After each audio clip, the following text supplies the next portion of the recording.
everyone, welcome back to my channel. This is Detroit Alley Cat, and if this is your first time ever coming to my channel, I do true crime, I do spooky stories, I do unboxing, I do anything that's weird, paranormal, the unexpected, and one of the things that I dive into a lot is true crime. And today we're going to talk about one of the not the most unusual cases, but a pretty unusual case that I found. This case is about a lady named Maya Millete. So without further ado, let's get spooky. So Maya Millete is a 39-year-old woman. She was born May 1st, 1981. She is actually married to a man, and her real name is May. So her nickname is actually Maya. So her real name is May Millete, and she goes by Maya. So that's what we're going to be calling her. We're going to be calling her Maya. She has five brothers and sisters, and her oldest sister is I don't know how to pronounce this name, so I'm just gonna go ahead and give it a shot. But if I butcher it and the sister ends up watching this show, I do apologize. I'm gonna say Maricris or Maricris Drouaillet. Obviously, I don't think that's right, but it's pretty close. And she's married to a man named Richard. And the reason that I bring these two up is because I feel like they've been the most vocal about the case. And I think that, like, they're kind of like the head of the family when it comes to Maya missing, and they're like the spokesperson. So they're pretty important in this case. As I said, she was born in the Philippines. Maya's 5'2". She's very petite. She's very pretty. She's very sweet. Her and Larry Millete, they actually have three children, an 11-year-old daughter, a 9-year-old daughter, and a 4-year-old son. Now, something that is important to know is that Larry Millete is pretty much the head suspect of this case. In this country, you're supposed to be innocent until proven guilty, but I'm just going to give you the facts of the case, which are pretty, like, concerning, and they don't look good for Larry. But I'm going to tell you anyway. She's been missing since January 7th, and the last time she was actually seen was at 5 o'clock on January 7th, and that was by her family. After that, the last person to see her alive was actually Larry Millete. And the reason why this case is so concerning is because recently one of the neighbors of the Millete family actually came out and told the police or released it to the police later that night, January 7th. There were 8 gunshots that were heard, and not only were they heard, but they were caught on surveillance camera. This surveillance footage was actually released to the public and to the police, but on top of that, the police have come out and said that there's more that they haven't released, and the reason for this is because they don't want to endanger the people who have the footage, or it's just they don't want to hinder the investigation. For whatever reason, there's more that they're not releasing. So let's talk about Larry Millete a little bit, her husband, because he's really important. Larry has kind of a weird past, to be honest with you. Both Larry and Maya Millete both lived in Hawaii. And that's actually what we're going to talk about first is when Larry was 15 years old, his father reported into Pearl Harbor, Hawaii. And I guess the reason why this is important is because a couple months later, Larry ended up stabbing a 17-year-old boy, and he stabbed him 9 times. This boy ended up going into the hospital and he made a full recovery, but I guess charges were never pressed on Larry. For some reason, this 17-year-old boy did not want to press charges on him, And what it said is that the reason that this altercation happened between these two boys, is because they believe that this was actually gang activity, like rivalry. I always say that word wrong.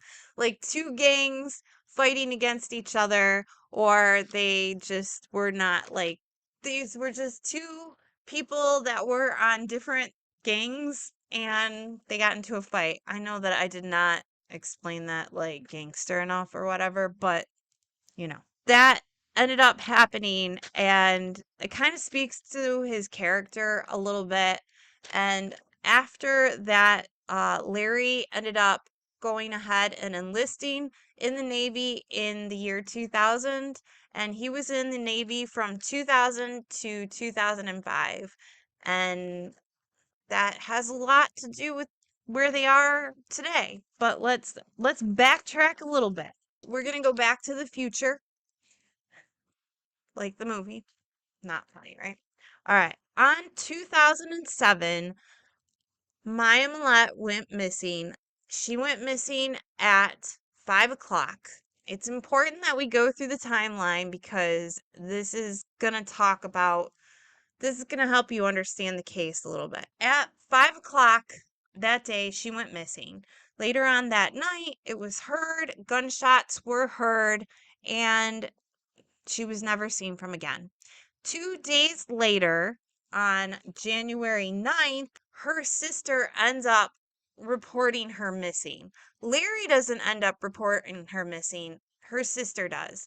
Now, when the authorities go to question Larry and ask Larry, like, hey, why didn't you report your wife missing? He says that he thought that she just needed to get away and clear her head, and that is something that she did often, and he didn't really think anything of it.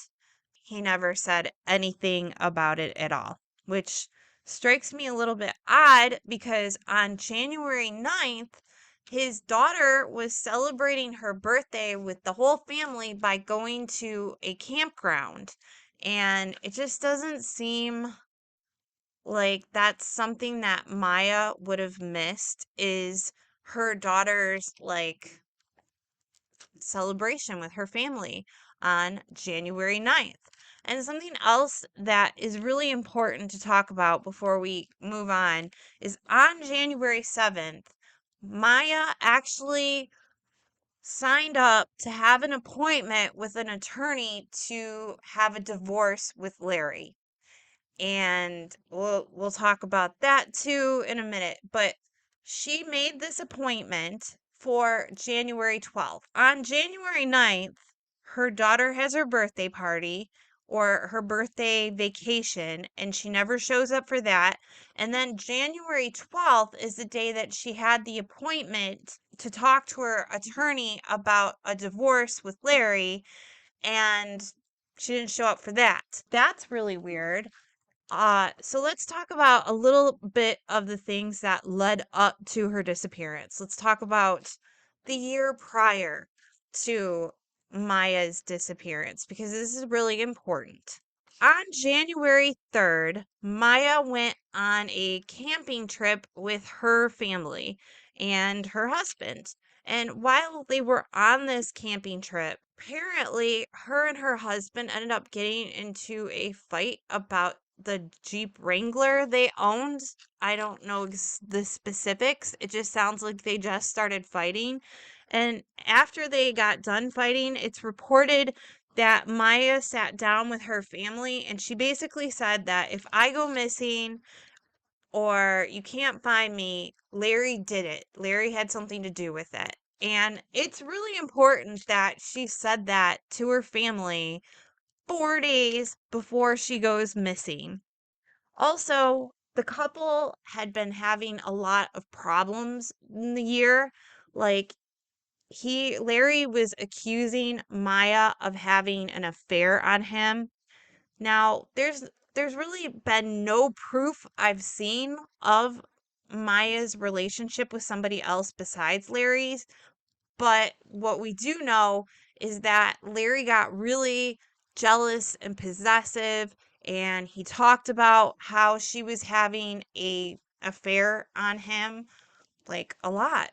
A lot. I guess there were over 200 texts that went to family and friends about Maya, and this supposed affair.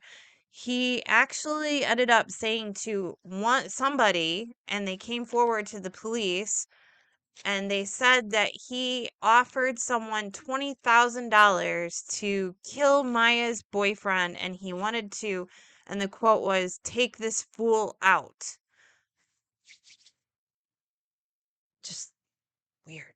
It's going to get weirder. It's going to get weirder. These 200 texts were actually like, they ended up getting a search warrant for Larry's house, and they ended up like taking their phones and the computers and all this stuff, and for some reason he still had these texts on his phone and computers and all this stuff. It has a lot of twists and turns, and it's just, there's nothing I can do about it. Just try to stay with me because I want to be able to get the information to you, and it's important that I do. One of the texts that actually Richard ended up sending out, actually, he sent out two texts that really caught my attention, and I think they're going to catch your attention too. On June 28th, 2020, Larry Millete sent out this text to, I think, a friend. It was a Bible verse, Proverbs. Let me just read it to you. The lips of the adulterous woman drip honey. Her feet go down to death. Her steps lead straight to her death. How very Jonestown of him. Okay, now on September 16th, 2020, he sent one of his friends a pic of him at an altar, and in front of him on this altar is Maya with candles around her and droplets of blood. And he sent this picture out. I know I'm laughing, but I mean, this is crazy. Like, why would you keep this on your phone? Why would you send this to somebody? This is like, this is crazy. I've done a lot of cases, and this is crazy. Recently, they actually started looking at this abandoned golf course, and they haven't found anything, but I guess they talked to the family about it, and the family said that they feel really good about what the police are doing. I don't know how they could feel good about it, but I guess whatever the police have told them has given them a glimmer of hope that there will be resolution in this case, but they're checking out this golf course, and this has been going on for the last 2 weeks. We haven't heard anything about it. On May 7th, they brought a canine to the house. There really wasn't anything that I can tell you that they released to the public. I do know that they had taken a lot of evidence prior from the Millete residence, and apparently they haven't released that to the public. We know that she works as a civilian contractor for the naval base on San Diego, where actually Larry ended up. I don't, which is actually where Larry had been working as well. So they say that one of the things that like really made people suspect Larry of this is that when they went searching for Maya, like Larry never went searching for them. And there was also a bunch of vigils that were held for Maya, and Larry never actually went to any of the vigils. There could be reasons for that. Like, he might have felt like very, like everyone was staring at him and thinking that he was the one who was like the one who did it, which it looks pretty bad, Larry. So yeah, people probably would be looking at you that way. But he never went, and Maya's oldest sister had gone to the press and basically said, like, hey, I would really appreciate if you tried to help find your wife because she's missing. And he never did. the police actually did come out and say is that they had a search warrant for the Millete residence, and when they went there, there was a smell of bleach, and the bath mats were hanging over the trash, and they were airing out. And they also noticed the tires of the Lexus appeared to be low, which is strange. Like, why does the tires being low have anything to do with it? But there's a reason for that. There is this guy, and his name is Barry Little Jr. He's actually an attorney and he works on cold cases. And the reason I'm bringing him up is because he took it upon himself to investigate this case. He went to the Millete residence on January 11th. Just remember that Maya went missing on January 7th. Billy Little Jr. goes to the Millete residence and he somehow convinces Larry to let him in. And Larry lets him in, and Mr. Little goes upstairs in the residence and he notices a hole in the wall in the bedroom. And then he goes into the garage where apparently there was supposed to be a freezer, like one of them big freezers that you put meat, but the freezer was no longer there. He calls the authorities and he says like there's a hole in the wall in the bedroom and the freezer is missing from the garage, and the authorities come, but then Larry is like, who is this guy that I let into my house? And the authorities are like, well, this is an attorney. And then Larry says that he thought the attorney worked for NCIS. I don't know what happened there. Like, I don't know. Like, he just let somebody, like Mr. Millete just let somebody in the house to check out his house without showing him proper identification. I guess. I'm not sure. But there's a lot of things happening with Billy Little Jr. He talks a lot about this case, and he's after Larry. He thinks Larry's done it. And the reason that I'm bringing this up is because family members said that they noticed that the air pressure or the tires were low on the Lexus, and apparently there was this freezer missing, and I'm thinking maybe if he put something that weighed a lot in the Lexus, that would make the air go down. I could be wrong, but that's just like maybe an idea. The story of the freezer continues. It turns out that the freezer was at one of Larry Millete's uncles and aunts. They get a warrant for that residence. They find that the freezer is there, but it has nothing in it. And yeah, the chase of the freezer.